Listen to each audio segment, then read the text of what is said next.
Bonjour à toutes et à tous, c'est Carbone23 et on se retrouve comme tous les mercredis à 17 h pour les 5 actus de la semaine. Le permis à 1 €, une moto aspirateur ou bien même le masque sous le casque de moto, c'est ce qu'on va voir aujourd'hui. Enchanté.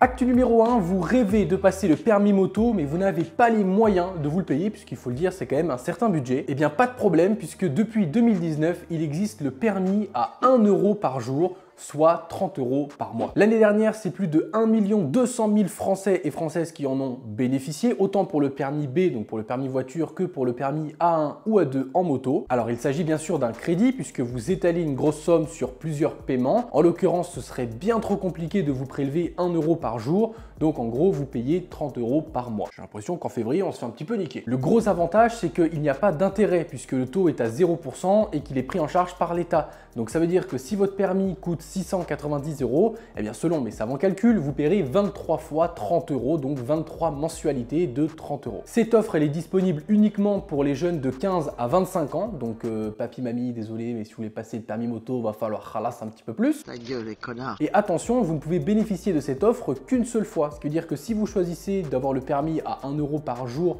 pour votre permis moto, eh bien vous ne pourrez pas faire la même démarche pour votre permis voiture. Le permis voiture coûtant beaucoup plus cher que le permis moto, si jamais vous hésitez à passer les deux, eh moi je vous conseille plutôt de passer le permis B avec 1 € par jour et ensuite d'économiser et de vous passer le permis moto. Non, je déconne, on s'en bat les couilles de la voiture, hein. Vraiment passer la moto, c'est le plus important, ça claque. Actu numéro 2, après la tant attendue CBR 600 RR qui ne sortira probablement pas en Europe, hein, merci l'Asie, c'est Aprilia qui revient à la charge avec sa fameuse et bien attendue RS 660. Ils viennent de publier un court teaser que vous voyez actuellement sous vos yeux ébahis, toujours pas de prix ou de date de sortie bien évidemment, mais on se rapproche de ce qui devrait être selon eux une nouvelle ère. Cette courte vidéo d'environ 30 secondes révèle pas mal de petits indices avec quelques clins d'œil, notamment le fait qu'il y aura probablement aussi un Tuono 660 et un Touareg 660, ce qui devrait venir compléter plutôt bien la gamme. En tout cas, Aprilia n'a pas chômé et ça fait plaisir.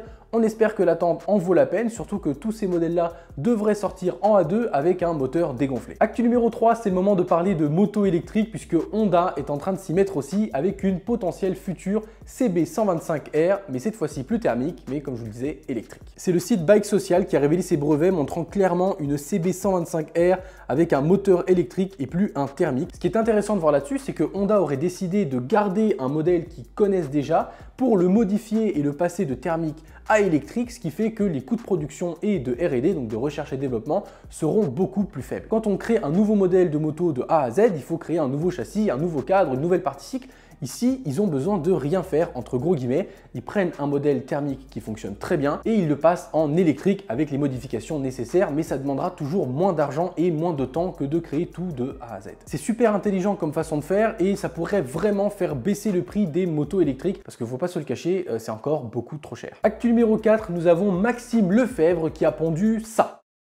Ah, de prime abord, on se dit, bon, encore une moto électrique, on en a parlé juste avant. Eh ben non, puisque ce truc est moitié moto, moitié aspirateur.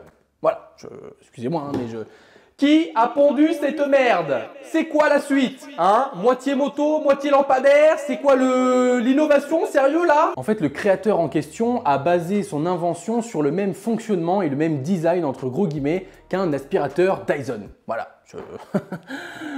Je me casse. Au revoir, je m'en vais de cette vidéo. Du coup, comme le fonctionnement de son moteur est basé sur l'énergie hydraulique, donc à l'eau, il l'a nommé XT500 H2O. Voilà, très original, ça fait plaisir. En plus, c'est Yamaha officiel, donc Yamaha Monde, qui lui a commandé ce concept pour étudier la possibilité de développer ce genre de moteur dans le futur. Et le mec aura mis 4 ans pour développer ça. Voilà, hein, 4 ans de R&D et de thunes lâchées pour arriver à foutre un V10 dans une bécane. Ah non, non, non, non, non, non, pas ce V10 là, non, non, non, celui-là. Voilà. Hein, ouais. Actu numéro 5, on va faire le lien avec la pandémie actuelle et vous avez dû entendre parler du fait que le port du masque est obligatoire dans les commerces ou dans les lieux fermés et d'ailleurs pour certaines régions de France dans la rue. Mais qui dit rue dit aussi route et donc tous les cyclistes, les personnes en trottinette électrique, en roller, en skateboard, en scooter et donc bien évidemment ça nous concerne en moto sont dans l'obligation de porter leur masque même sous le casque. Là où ça devient aberrant, c'est qu'à la limite on pourrait comprendre pour un cycliste parce qu'il a un casque juste ici ou alors avec un casque jet sur un scooter ou une moto, mais comment est-ce qu'on est censé pouvoir mettre un masque en dessous d'un casque intégral?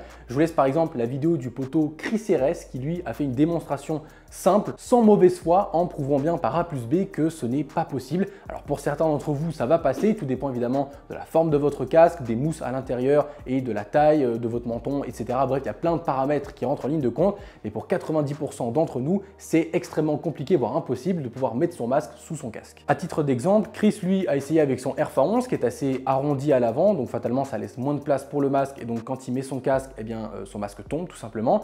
En revanche, je pense que si on essaye avec un pistache GPR qui est un petit peu plus pointu à l'avant et qui donc a plus de place devant votre bouche, il devrait tenir, mais bon, ça reste quand même très inconfortable et il ne tiendra pas très longtemps, surtout si c'est des masques chirurgicaux qui vont se déchirer au bout de 2 minutes. Bref, si vous trouvez des trucs et astuces pour garder votre masque sous le casque de moto, eh bien n'hésitez pas à les partager, puisque même si on n'aime pas trop le concept, on va devoir s'y plier, parce que sinon on va se taper une grosse amende de 135 € et là ça fait pas très plaisir. Sur ce, c'est la fin des 5 actus, on se retrouve dimanche à 10 h pour une nouvelle vidéo et tous les mercredis à 17 h pour 5 nouvelles actus. C'était Carbone 23, prenez soin de vous, ciao.